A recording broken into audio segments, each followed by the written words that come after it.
O parlamento venezuelano inicia neste domingo o ano legislativo, 5 dias antes da cerimônia de posse de Nicolás Maduro como presidente do país. Vamos voltar a conversar ao vivo com a Luciana Verdolim, direto de Brasília, que tem os detalhes. Qual deve ser, Luciana, a principal tarefa do parlamento da Venezuela nessa reabertura dos trabalhos? Olha, acompanhar, o processo de posse. É o parlamento quem vai dar posse a Nicolás Maduro na próxima sexta-feira, dia 10. E a avaliação que se faz é de que, como houve problemas nas eleições presidenciais, como não se sabe exatamente qual foi o resultado, o parlamento também eleito deve ser bastante ligado a Nicolás Maduro. Na posse do próximo dia 10, está previsto também o retorno ao país do principal opositor, do candidato que supostamente teria sido derrotado nas eleições presidenciais e que esteve, inclusive, já com o presidente da Venezuela, Javier Milei, deve estar com o presidente também do Uruguai e com o presidente dos Estados Unidos, Joe Biden. A avaliação que se faz é o seguinte: é preciso acompanhar ainda com bastante atenção a situação lá na Venezuela. O governo brasileiro já disse o seguinte: presidente Lula o Brasil não vai mandar representante daqui. Se for convidado,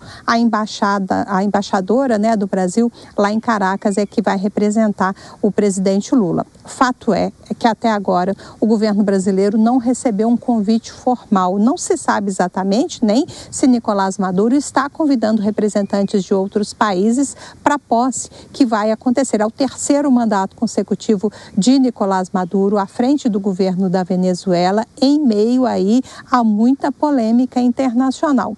As relações com o Brasil estão bastante estremecidas, desde que o governo não reconheceu a vitória de Nicolás Maduro no pleito que aconteceu em julho.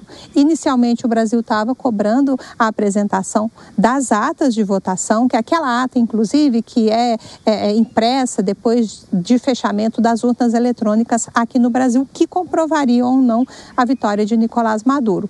A oposição apresentou algumas atas, o governo de Maduro não, e já avisou que não vai ser apresentada ata nenhuma e que ele teria vencido legalmente as eleições daquele país. Azedou de vez a relação do Brasil com a Venezuela, quando durante a reunião dos BRICS, que aconteceu lá na Rússia, o Brasil vetou a entrada da Venezuela no bloco econômico. Então, assim, a situação não anda boa, as relações não andam boas, mas o assessor para assuntos internacionais da Presidência da República diz o seguinte: não se trata de um rompimento, não se trata de qualquer sinalização de ruptura entre Brasil e Venezuela, até porque o Brasil quer estar preparado para ajudar em caso de problema, em caso de necessidade. Lá na Argentina, o presidente Javier Milei agradeceu ao oposicionista que está em viagem pelo país e vale lembrar, inclusive, que na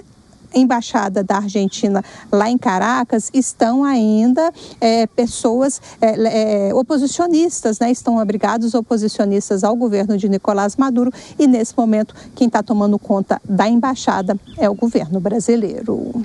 Muito obrigada, Luciana, pelas suas informações. Sérgio e Diogo, vai ser uma posse aí com um cenário político e econômico de bastante controvérsias, Enfim, o processo de escolha de Nicolás Maduro para chegar novamente ao poder foi bastante polêmico, inclusive. Na avaliação de vocês, quais os maiores desafios, então, e mais urgentes que o parlamento, então, vai enfrentar nesse novo ano legislativo?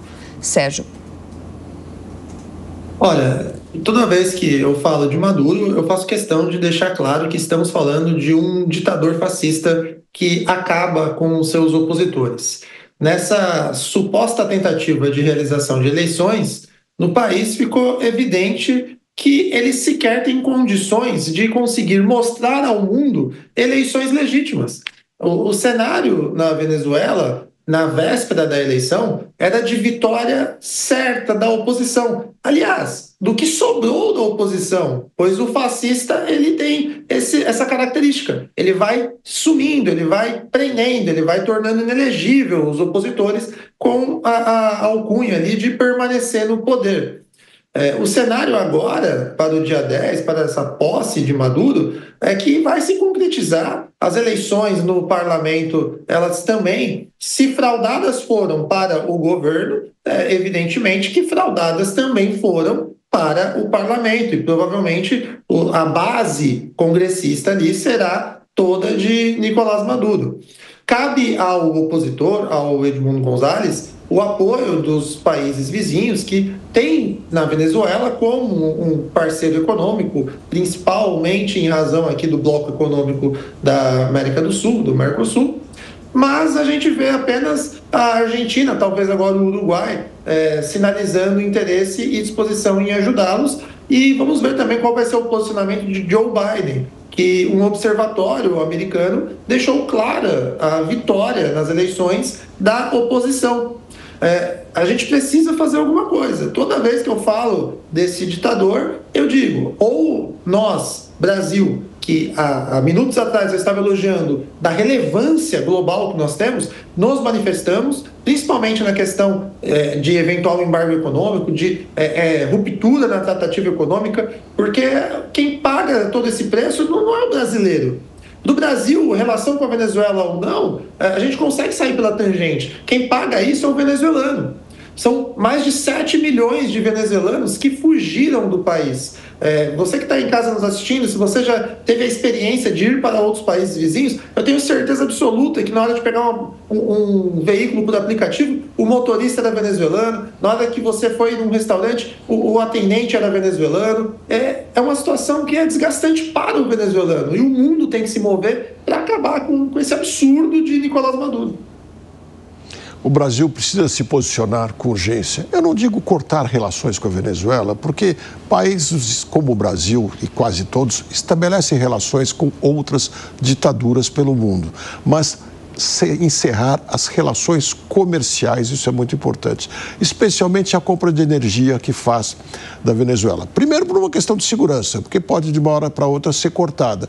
Outra, pela transparência, que é muito importante. Nós sabemos que há empresas que atuam no Brasil e na Venezuela, por exemplo, o grupo JF está nos dois lados. E como lá a transparência não existe, pelo bem da clarificação dos negócios e pela segurança do estado de Rondônia, de Roraima, que recebe energia da Venezuela e pode ficar às cegas de repente, é muito importante que o Brasil encerre essa compra de energia de imediato.